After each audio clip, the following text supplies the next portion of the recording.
Bonjour et bienvenue à ce nouvel épisode de Perspective, la voie juridique de la communauté d'affaires propulsée par FastCut.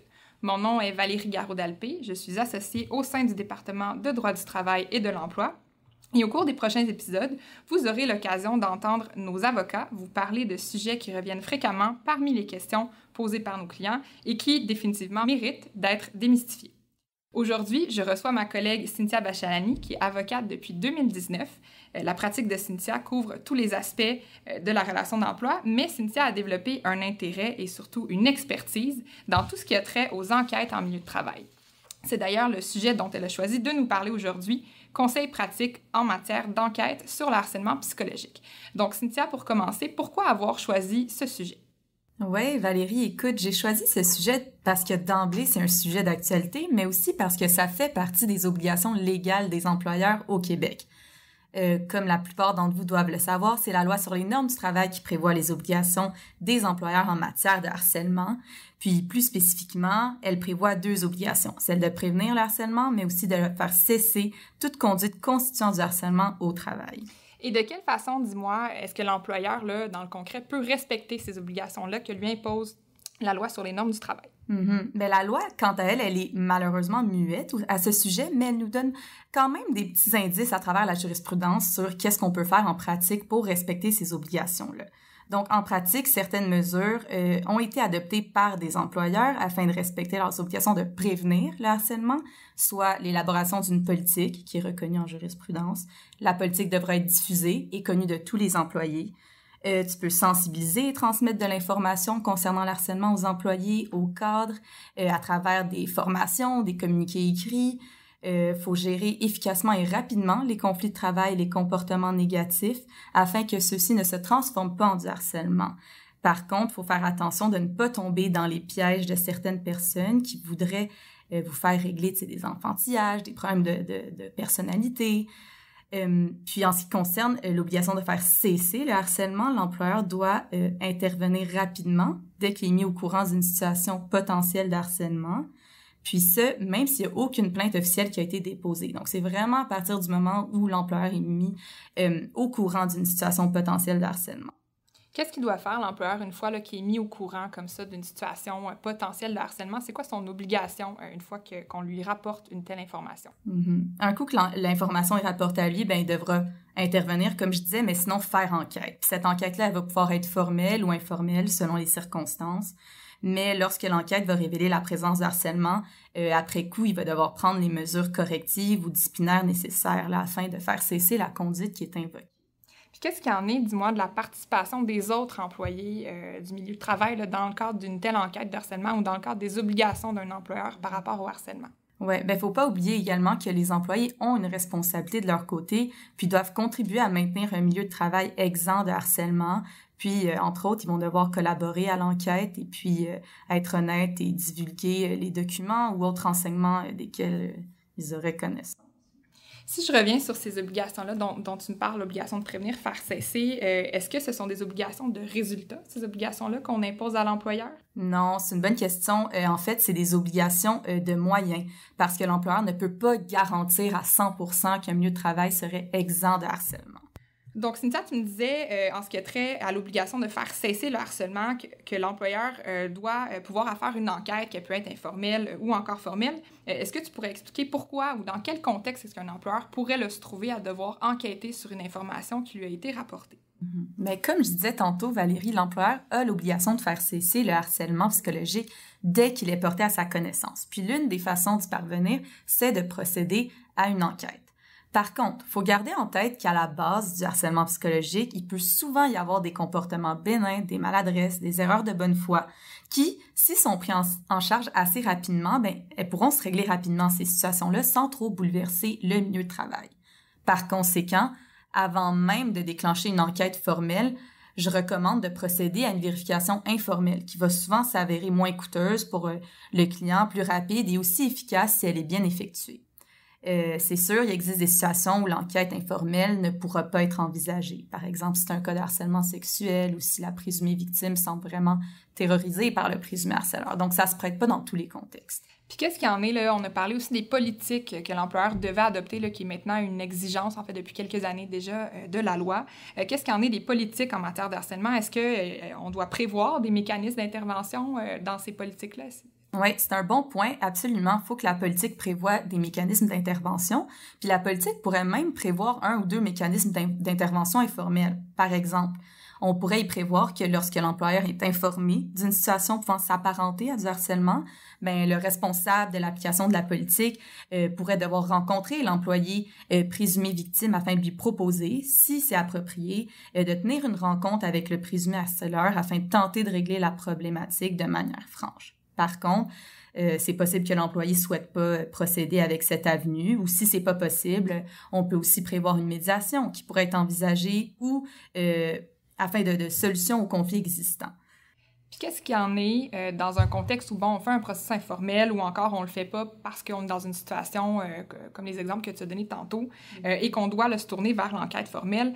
Qu'est-ce qu'on veut dire par enquête formelle? Puis c'est quoi les différentes étapes de ce processus-là? Ben, c'est sûr que si le processus informel fonctionne pas ou ne donne pas les résultats escomptés, comme tu viens de dire, Valérie, il va falloir qu'on se retourne vers l'enquête formelle. Puis, l'enquête formelle, ben, premièrement, ça implique de faire le choix de l'enquêteur, parce que là, on entend vraiment un processus plus formel.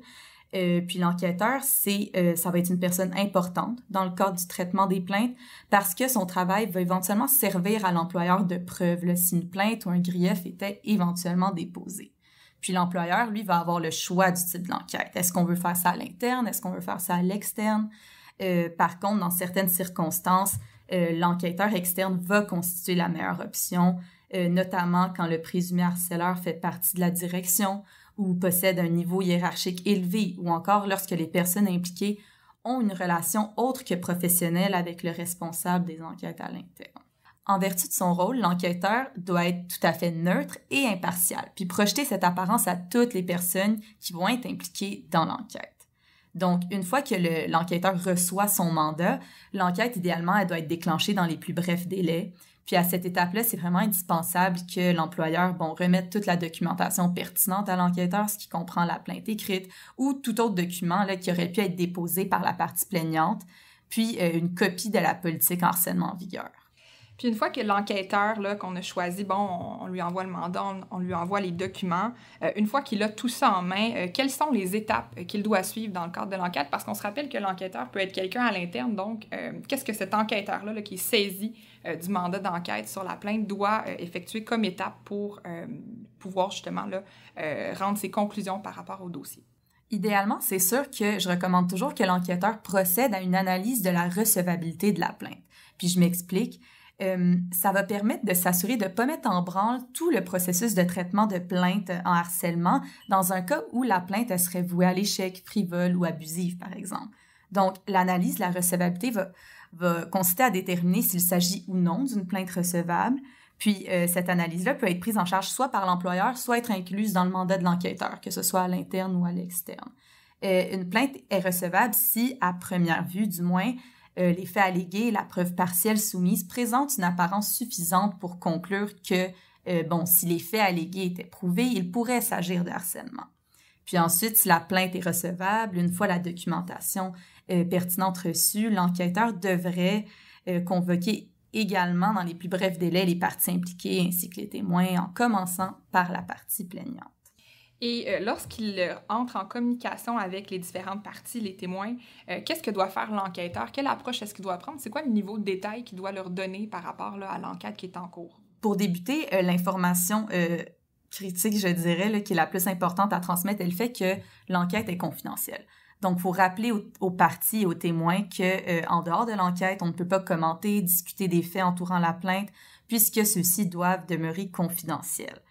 Également, dans le cadre des communications avec les parties ou les témoins, l'enquêteur devrait vérifier si elles ont l'intention d'être accompagnées, par exemple, lors des entrevues, et par qui. Puis cette vérification, je dirais qu'elle est importante parce qu'on veut éviter que les parties choisissent un même accompagnateur, par exemple. Puis, il va également falloir expliquer le rôle passif de l'accompagnateur. Le rôle de celui-ci va se limiter à être un observateur, à supporter la personne qui l'accompagne, sans plus, en fait. La personne ne pourra pas être appelée à témoigner là, devant l'enquêteur par la suite. Puis on parle souvent, puis c'est une question qui revient, là, en tout cas moi je trouve qu'elle revient souvent par rapport au fait du droit d'être accompagné lors des entrevues. Est-ce qu'il existe ce droit-là? Est-ce que c'est un droit d'être accompagné pendant l'enquête qu'une partie peut demander à l'enquêteur? Bien, la réponse sommaire, ça serait non. Il n'y a pas de droit protégé à l'accompagnateur. Je dirais qu'en premier, ça dépend quand même de la politique de l'employeur. Ça peut être déjà prévu, à même la politique d'un employeur d'être accompagné. Mais si ce l'est pas, il y a une décision quand même intéressante sur le sujet là, qui portait sur le droit d'être accompagné par un avocat dans le cadre d'une enquête interne de l'employeur. Cette affaire-là, c'est Séguin et Dessau. Qui a été rendue en 2014 où justement le plaignant, c'était un ingénieur de formation. Puis, il y avait une plainte de harcèlement psychologique qui avait été déposée contre lui par une technicienne qui était sous son autorité chez l'employeur, avec qui il se serait développé une relation particulière. Donc, bref, l'employeur a procédé à son enquête interne en matière de harcèlement. Puis, le plaignant ne collaborait pas à l'enquête, il invoquait que cette relation faisait partie de sa vie privée. Puis, au surplus, il avait même exigé justement d'être accompagné par son avocat lors de toute rencontre à ce sujet. Puis donc, compte tenu de son refus de collaborer, puis ultimement là, du résultat de l'enquête, le plaignant a été congédié par son employeur.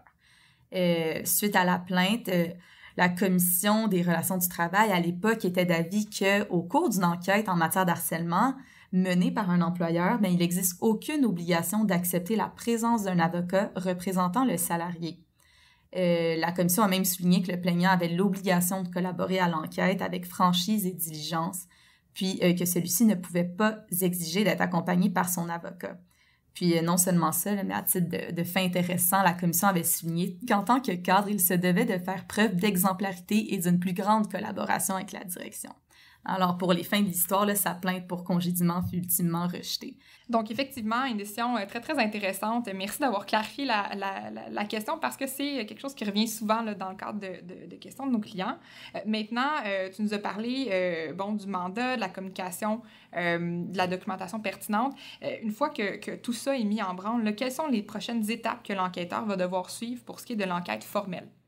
Donc, pour récapituler, Valérie, il va avoir évidemment la convocation à l'entrevue, ensuite les rencontres avec les parties impliquées, donc présumées victimes, présumés harceleurs, les témoins, puis ensuite, évidemment, il va avoir la consignation des témoignages.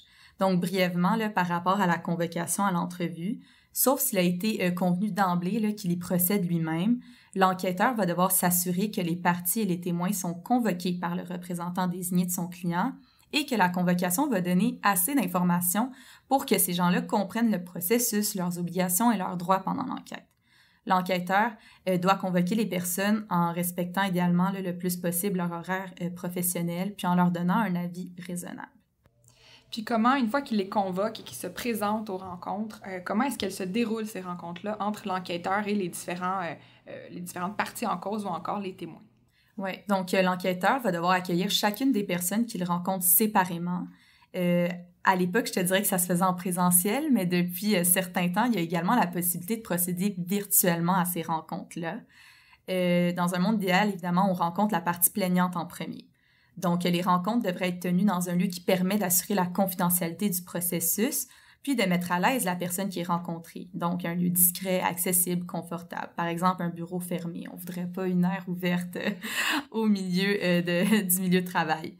Donc, les rencontres peuvent être faites, par contre, sur les lieux de travail, c'est correct, ou ailleurs, mais idéalement, elles vont devoir se dérouler pendant les heures normales de travail des personnes rencontrées. Si elles ont lieu en dehors des heures de travail, je dirais qu'elles sont normalement rémunérées par l'employeur. Puis ensuite, au début de chaque rencontre, comme conseil pratique, je dirais que l'enquêteur, pour lui, c'est important d'expliquer le but de l'enquête, son rôle, son mandat, les différentes étapes de l'enquête ainsi que les délais. Donc, l'enquêteur peut remettre une copie de la politique à chaque personne rencontrée. Ensuite, toute personne rencontrée et son accompagnateur, le cas échéant, devrait être avisé qu'il est interdit de discuter du sujet avec d'autres employés, que l'enquête est confidentielle, comme je l'avais mentionné au début. Un engagement de confidentialité peut même être signé là, par les parties rencontrées. Puis, afin de s'assurer de la validité et de l'authenticité des témoignages recueillis, bien, les divers témoins ne devraient pas se croiser et devraient être sensibilisés à l'importance de garder le tout confidentiel. Qui, je pense, la confidentialité est un des principes les plus importants en matière d'enquête d'harcèlement, tant psychologique que sexuel. Et si on en vient au contenu de l'enquête, là, donc aux questions posées, quel genre de questions est-ce qu'un enquêteur peut être appelé à poser dans le cadre de son enquête? C'est une bonne question, puis je dirais que ma première recommandation pour un enquêteur, c'est de ne pas poser des questions suggestives ou du moins les éviter. Il faut privilégier les questions ouvertes, puis permettre aux personnes interrogées de réfléchir avant de répondre et surtout de savoir écouter. Aussi, les personnes rencontrées pourront être interrogées à nouveau si de nouvelles informations sont découvertes en cours d'enquête et qu'elles doivent être validées. Par ailleurs, bien que les rencontres et les témoignages des personnes impliquées soient la principale façon de recueillir de l'information, il peut y avoir d'autres éléments qui feront partie de la preuve de l'enquêteur, par exemple des courriels, des photos, des vidéos, des documents écrits, d'anciennes plaintes au dossier, et ainsi de suite. Il est donc super important pour l'employeur de conserver tout document et élément de preuve pertinent et de les communiquer à l'enquêteur. Tout à l'heure, tu nous suggérais plutôt un ordre de rencontre des différentes parties impliquées. Tu commençais par la présumée victime. Si on y va avec cette rencontre-là pour commencer, est-ce que tu as des précisions, des conseils spécifiques à donner à nos auditeurs par rapport à cette première rencontre-là lors de l'enquête? Absolument, oui. Dans la rencontre avec la présumée victime, qui aurait lieu en premier, chacune des allégations contenues à la plainte devrait être abordée individuellement afin d'obtenir des détails concernant la plainte. À titre d'exemple, c'est important de savoir quelles sont les personnes impliquées, les personnes présentes, est-ce qu'il y a eu des témoins, c'était quoi la date de l'événement ou des événements, le lieu, quoi, comment, pourquoi.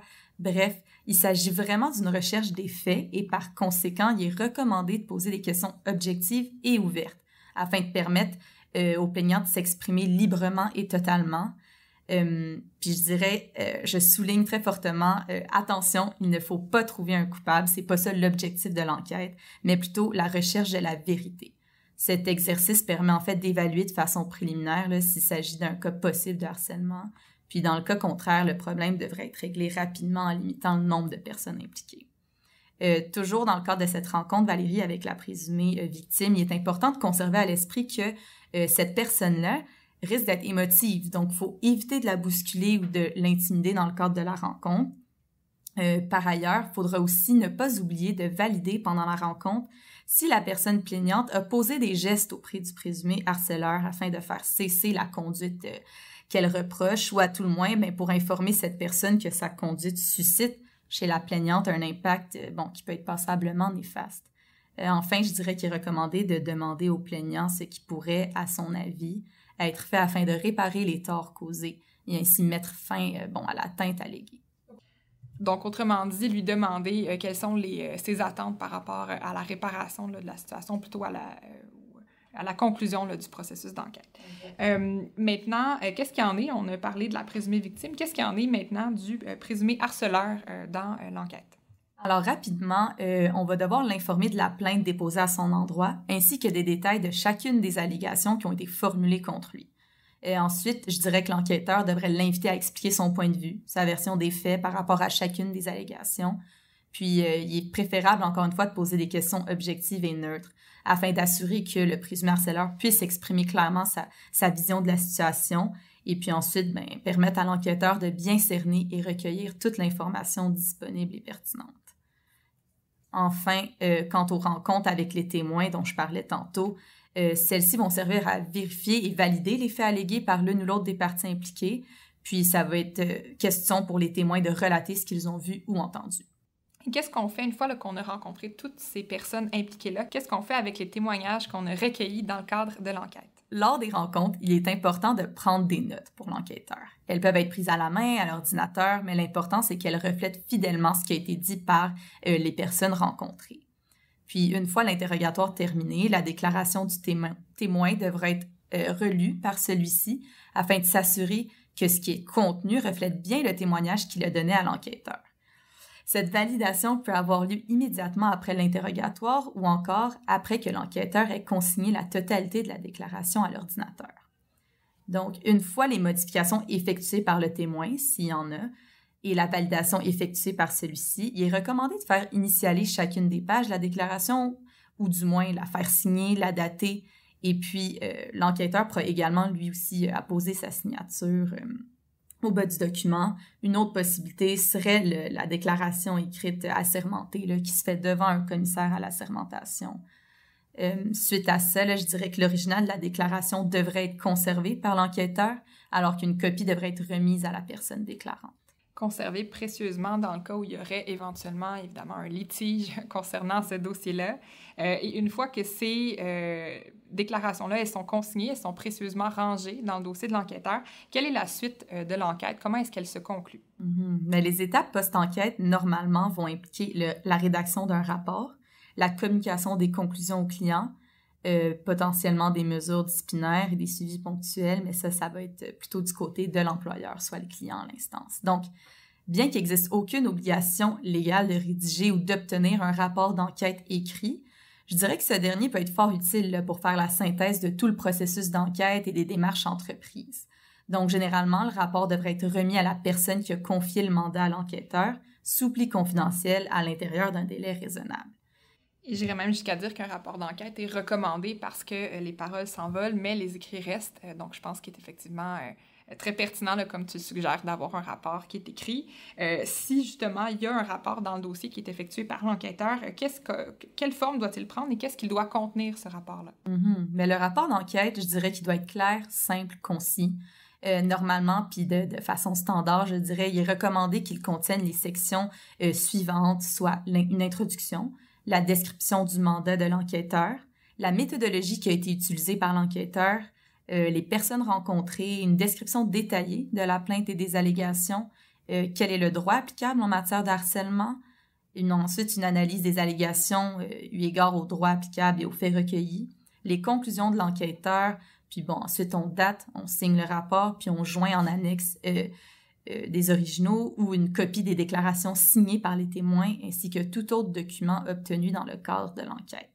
Donc, qu'il y ait rédaction ou non d'un rapport, les conclusions de l'enquêteur doivent s'appuyer sur les faits allégués et mis en preuve. Cet exercice-là, Valérie, doit se faire en tenant compte de la politique, de la définition légale et les principes applicables en matière de harcèlement, la crédibilité des déclarants, la preuve recueillie et sa pertinence à la lumière d'une personne raisonnable placée dans les mêmes circonstances.